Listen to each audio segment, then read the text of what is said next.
Hello everyone, and welcome to an Enshrouded build video. I decided that I would be taking this starter area and building myself a little village. Houses for each of the villagers and crafters, and maybe one for myself at the end. First things first, we need a storage area.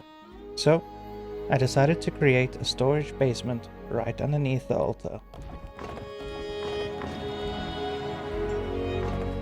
I don't really have any plans for how I plan to build each of the buildings, so everything I do is just on the fly. I dug down using the technique where you use blocks to remove parts of the earth. It wasn't my first time doing this, but it wasn't also like something I'm used to. I just knew that I really wanted this storage to be underground so that it was out of the way and could possibly have its very own aesthetic compared to what the rest of the town might look like. I had a bunch of different types of blocks in my pocket. I wasn't sure yet what I wanted it to look like down here, but I definitely knew I wanted to keep some of the natural stone in the entranceway. So in the beginning I was thinking of using some city block just to blend it all together, but at some point I decided that I might try out the obsidian, because I knew I was going to be using magical chest to line the walls. So I wanted the whole storage area to have a little bit of a magic feel to it.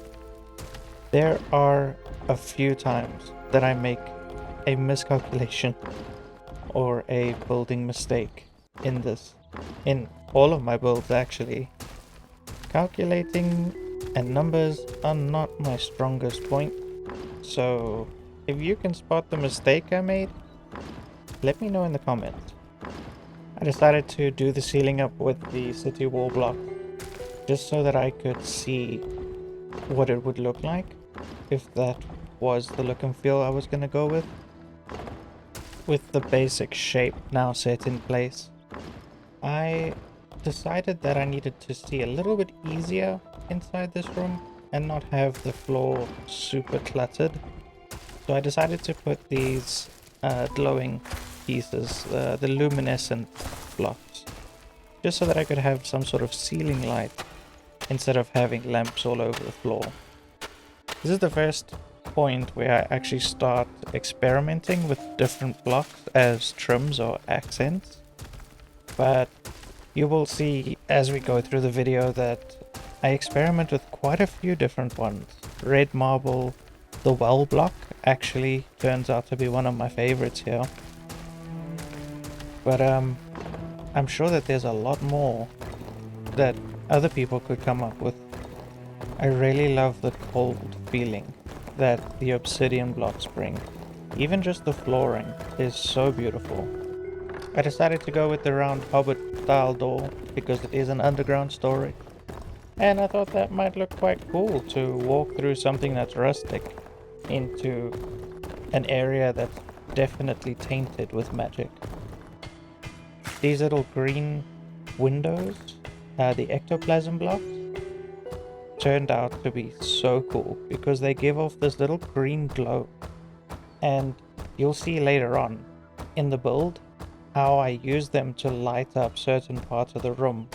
I was really surprised at the way I could use them. The well block just looks so good against the rock that I couldn't resist using it here. I use it quite a lot in this build.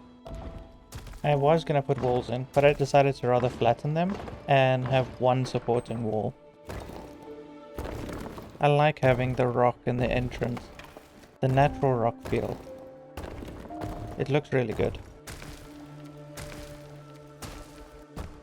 For some reason, I couldn't get the long piece to actually work for me here. I had to use a single block. I think because at some point there was actually some earth that was uneven. But I eventually got it all done. It took a little while, but I think the result here was quite nice. I also experimented with different trims for the top of the wall, but ultimately I went with what looked good the first time.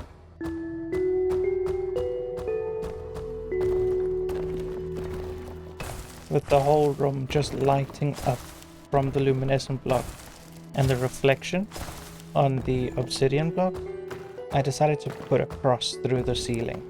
Little did I know that this cross was gonna be the death of me later on. I decided to take out all of the trimming, which was city block here, and replace it with the well block. The well block just looked so much nicer against the obsidian. I don't know about you guys, but building an Enshrouded can be really therapeutic.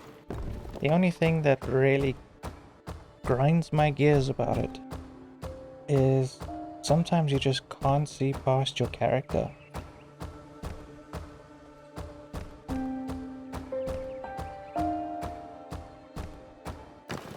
With the room well lit now, I decided it was time to start looking at how I was going to implement my actual storage area. So I did a lip around the bottom of all the walls, and I was thinking that I could use this to balance the boxes on, and then either have them clipping through a wall or create little frames around them.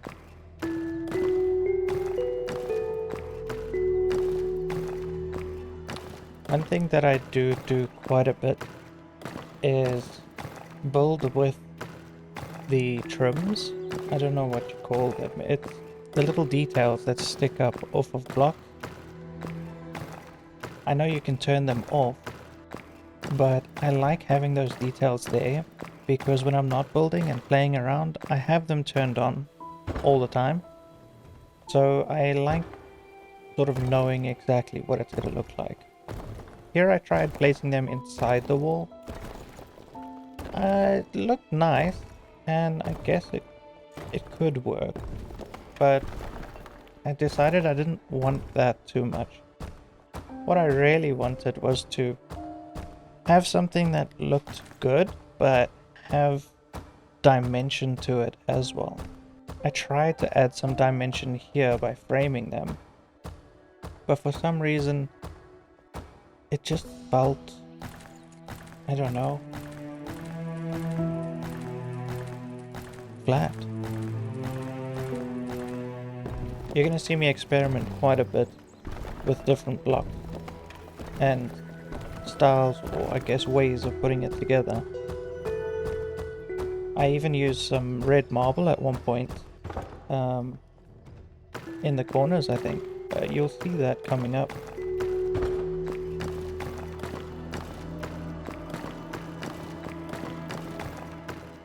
I started putting these frames in for each of the chests. I decided I'd go with that because of the little spikes that look so cool. One thing you'll see me do quite a bit as well is use these little scaffolds. I really enjoy them.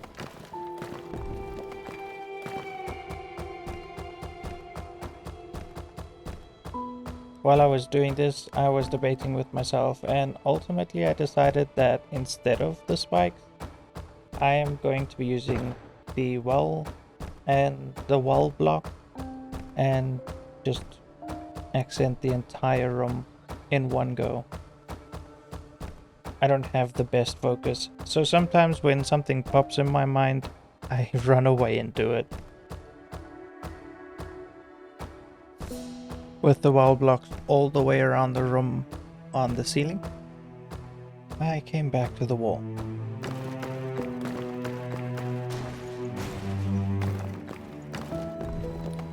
I decided, hey, you know what? If we're gonna do it along the roof as well, let's do the rest. And this is where I got to experiment a little bit with my corners. I even created this neat little corner lamp type build using some red marble and the wall blocks, as well as the luminescent blocks. I have no idea why, I didn't use the long blocks for the trimmings. The single blocks just felt right at the time.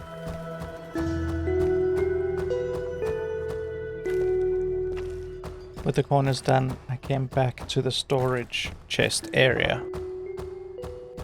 I decided to create the full frame along each wall and decided to chuck in a couple of the ectoplasm blocks so that I could get some of that green glow. And man, did it look good against the obsidian. I loved how it came up the walls and even across the ceilings. So I started messing around with more ways to let that glow show itself. I couldn't decide on what to put up there because not everything was really enhancing the glow in a way. But eventually I found that the iron blocks had this really cool sort of bottom coating from the glow.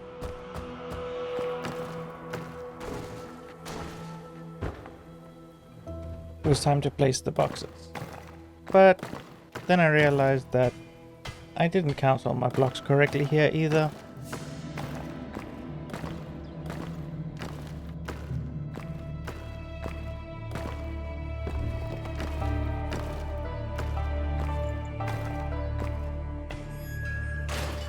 It was really bright. I decided to try and dampen the light from the roof just a little bit. It looked really good, and it helped it dim the mood just a little bit. Placing boxes took a little bit longer than I thought it would.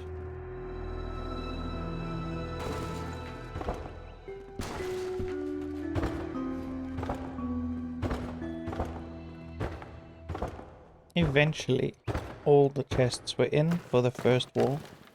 I decided to do a few little finishing touches, just to give it a little bit of depth, I guess.